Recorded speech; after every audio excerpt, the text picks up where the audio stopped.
ಇದು ದಾವಣಗೆರೆ ದಕ್ಷಿಣ ಉಪಕದನದ big breaking news. ಸಮರ್ಥ್ಗೆ ticket ನೀಡಲು Muslim ನಾಯಕರು ಈಗ ಷರತ್ತನ್ನು ವಿಧಿಸಿ ಈಗ ಸಮರ್ಥ್ಗೆ ಟಿಕೆಟ್ ಕೊಡ್ಲಿಕ್ಕೆ ಒಪ್ಪಿಗೆ ಕೊಟ್ಟಿದ್ದಾರಂತೆ. ಇದು ದಾವಣಗೆರೆ ದಕ್ಷಿಣ ಉಪಕದನದ ಬಿಗ್ ಬ್ರೇಕಿಂಗ್ ನ್ಯೂಸ್. ಸಮರ್ಥ್ಗೆ ಟಿಕೆಟ್ ನೀಡಲು ಮುಸ್ಲಿಂ ನಾಯಕರ ಷರತ್ತುಬದ್ಧ ಒಪ್ಪಿಗೆ. ಸಚಿವ ಜಮೀರ್ ಅಹ್ಮದ್ ಹಾಕಿದ್ರು 5 ಸ್ಟಾರ್ ಕಂಡೀಷನ್. 5 ಷರತ್ತುಗಳು ಪೂರೈಸಂಗಿದ್ರೆ ಮಾತ್ರ ಸಮರ್ಥ್ಗೆ ಟಿಕೆಟ್ ಕೊಡಿ. ಟಿಕೆಟ್ ಬಿಟ್ಟುಕೊಡಲು ಅಲ್ಪಸಂಖ್ಯಾತ ನಾಯಕರಿಂದ ಕಠಿಣ ಷರತ್ತನ್ನು ವಿಧಿಸಲಾಗಿದೆ. ಒಲ್ಲದ ಮನಸ್ಸಿನಿಂದಲೇ ಸಂಧಾನಕ್ಕೆ ಈಗ ಮುಸ್ಲಿಂ ನಾಯಕರು ಒಪ್ಪಿಗೆಯನ್ನು ಸೂಚಿಸಿದ್ದಾರೆ. ಇದು ದಾವಣಗೆರೆ ದಕ್ಷಿಣ ಉಪಕದನದ ಬಿಗ್ ಬ್ರೇಕಿಂಗ್ ನ್ಯೂಸ್. ಸಮರ್ಥ್ಗೆ ಈಗ ಟಿಕೆಟ್ ಕೊಡ್ಲಿಕ್ಕೆ ಮುಸ್ಲಿಂ ನಾಯಕರು ಕೆಲವೊಂದಿಷ್ಟು ಷರತ್ತನ್ನ ಹಾಕಿದ್ದಾರಂತೆ. ಯಾಕೆಂತಂದ್ರೆ ಈಗ ದಾವಣಗೆರೆ ಕ್ಷೇತ್ರವನ್ನ ನೀವು ಗಮನಿಸಬಹುದು, ಬಹುತೇಕ ಮುಸ್ಲಿಂ ಓಟ್ಗಳಲ್ಲಿ ನಿರ್ಣಾಯಕ ಪಾತ್ರವನ್ನ ವಹಿಸುತ್ತೆ. ಮುಖ್ಯವಾಗಿ ಅಲ್ಲಿ ಒಂದು 70,000 ಓಟ್ಗಳಿದ್ದಾವೆ. ಹಾಗಾಗಿ ಆ ಓಟ್ಗಳನ್ನ ಪಡಿಲೇಬೇಕು. ಈಗ ಗೆಲ್ಲಬೇಕು ಅಂತಂದ್ರೆ ಮುಸ್ಲಿಂ ಓಟ್ಗಳು ಕೂಡ ಅಲ್ಲಿ ಅನಿವಾರ್ಯತೆ ಆಗಿರೋದ್ರಿಂದ 5 ಕಂಡೀಷನ್ಗಳನ್ನ ಹಾಕಿದ್ದಾರಂತೆ. ನೀವು ಸಮರ್ಥ್ಗೆ ಏನಾದ್ರು ಟಿಕೆಟ್ ಕೊಡ್ಬೇಕಂತಂದ್ರೆ ನಮ್ಮ 5 ಕಂಡೀಷನ್ ಅನ್ನ ನೀವು ಪಾಲನೆ ಮಾಡಲೇಬೇಕು. ಆ 5 ಕಂಡೀಷನ್ಗೆ ನೀವು ಒಪ್ಪಿಗೆ ಸೂಚಿಸಿದ್ರೆ ನಾವು ಸಮರ್ಥ್ಗೆ ಟಿಕೆಟ್ ಕೊಡ್ಲಿಕ್ಕೆ ಒಪ್ಪಿಗೆಯನ್ನ ಸೂಚಿಸ್ತೀವಿ ಅಂತ ಈಗ ಸಚಿವ ಜಮೀರ್ ಅಹ್ಮದ್ ಅವರು 5 ಸ್ಟಾರ್ ಕಂಡೀಷನ್ ಗಳನ್ನ ಹಾಕಿದ್ದಾರಂತೆ. ಮುಖ್ಯವಾಗಿ ಆ 5 ಷರತ್ತುಗಳನ್ನ ಪೂರೈಸಂಗಿದ್ರೆ ಮಾತ್ರ ಸಮರ್ಥ್ಗೆ ಟಿಕೆಟ್ ಕೊಡ್ಲಿಕ್ಕೆ ನಾವು ಒಪ್ಪಿಗೆಯನ್ನ ಸೂಚಿಸ್ತೀವಿ ಅಂತ ಅಲ್ಪಸಂಖ್ಯಾತ ನಾಯಕರಿಂದ ಈಗ ಕಠಿಣ ಷರತ್ತನ್ನ ಹಾಕಲಾಗಿದೆ. ಸದ್ಯಕ್ಕೆ ಒಲ್ಲದ ಮನಸ್ಸಿನಿಂದಲೇ ಈಗ ಸಂಧಾನಕ್ಕೆ ಮುಸ್ಲಿಂ ನಾಯಕರು ಕೂಡ ಒಪ್ಪಿಗೆಯನ್ನ ಸೂಚಿಸಿದ್ದಾರೆ.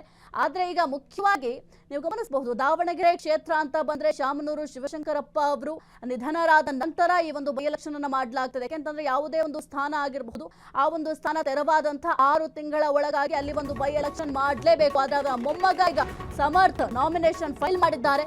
ಮುಸ್ಲಿಂ ನಾಯಕರಿಂದ ಈಗ ಹೈಕಮಾಂಡ್ಗೆ 5 ಕಿಚ್ಚು ಹಚ್ಚುವ ಷರತ್ತುಗಳು, ಪಂಚ ಗ್ಯಾರಂಟಿಗಳಂತೆ ಷರತ್ತುಗಳನ್ನ ನಾಯಕರು ಹಾಕಿದ್ದಾರೆ. ಹಾಗಾದ್ರೆ ಏನು ಆ 5 ಷರತ್ತುಗಳು? ಮುಸ್ಲಿಂ ನಾಯಕರು ಹಾಕಿರುವ ಆ ಪಂಚ ಷರತ್ತುಗಳೇನು? ಮೊದಲ ಷರತ್ತು, ರಾಜ್ಯಸಭೆ ಪರಿಷತ್ನಲ್ಲಿ ಮುಸ್ಲಿಮರಿಗೆ ಹೆಚ್ಚಿನ ಪಾಲನ್ನ ಕೊಡಬೇಕು. ಷರತ್ತು, ಜನಸಂಖ್ಯೆಗೆ ತಕ್ಕಂತೆ ರಾಜಕೀಯ ಸ್ಥಾನಮಾನವನ್ನ ನೀಡಲೇಬೇಕು. 3ನೇ ಷರತ್ತು, ಸಮರ್ಥ್ ಸೋತ್ರೆ 2028ಕ್ಕೆ ಮುಸ್ಲಿಂ ಅಭ್ಯರ್ಥಿಗೆ ಟಿಕೆಟ್ ಕೊಡಬೇಕು. ನಿಗಮ ಮಂಡಳಿಗಳ ನೇಮಕಾತಿಯಲ್ಲಿ ಸಮುದಾಯಕ್ಕೆ ಪ್ರಾತಿನಿಧ್ಯವನ್ನ ಕೊಡಬೇಕು.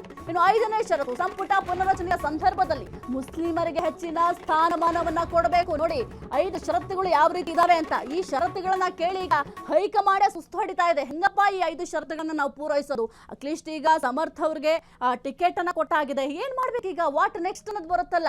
ಈ 5 ಷರತ್ತುಗಳನ್ನ ಪೂರೈಸಲೇಬೇಕಾಗಿದೆ. ಇಲ್ಲ ಅಂತಂದ್ರೆ ಅಲ್ಲಿ ನಿರ್ಣಾಯಕ ಪಾತ್ರವನ್ನ ವಹಿಸುವಂತ ಮುಸ್ಲಿಂ ಓಟ್ಗಳು ಕನ್ವರ್ಟ್ ಆಗೋ ಸಾಧ್ಯತೆ ಇದೆ.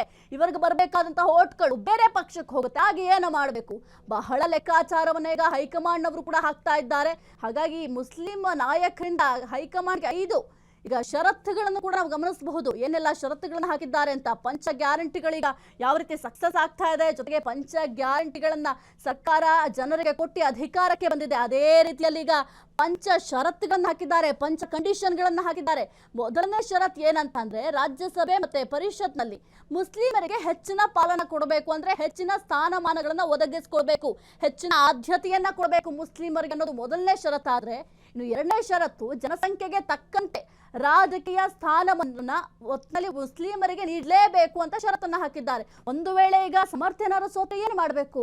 2028ಕ್ಕೆ ಎಲೆಕ್ಷನ್ ಬರುತ್ತೆ. ಆ 2028ಕ್ಕೆ ಎಲೆಕ್ಷನ್ ಬಂದಂತಹ ಸಂದರ್ಭದಲ್ಲಿ ಈಗಂತೂ ನಮಗೆ ಟಿಕೆಟ್ ಕೊಟ್ಟಿಲ್ಲ, ಆದ್ರೆ 2028ರಲ್ಲಿ ನಮಗೆ ಟಿಕೆಟ್ ಕೊಡಬೇಕು, ಜೊತೆಗೆ ನಮಗೆ ಹೆಚ್ಚಿನ ಪ್ರಾತಿನಿಧ್ಯವನ್ನ ಕೊಡಬೇಕು. ಜೊತೆಗೆ ಈಗ ಸಂಪುಟ ಪುನರ್ರಚನೆ ಆಗುವಂತಹ ಸಂದರ್ಭದಲ್ಲಿ, ಯಾಕೆಂತಂದ್ರೆ ಸಂಪುಟ ಪುನರ್ರಚನೆ ಆಗಲೇಬೇಕಾಗಿದೆ.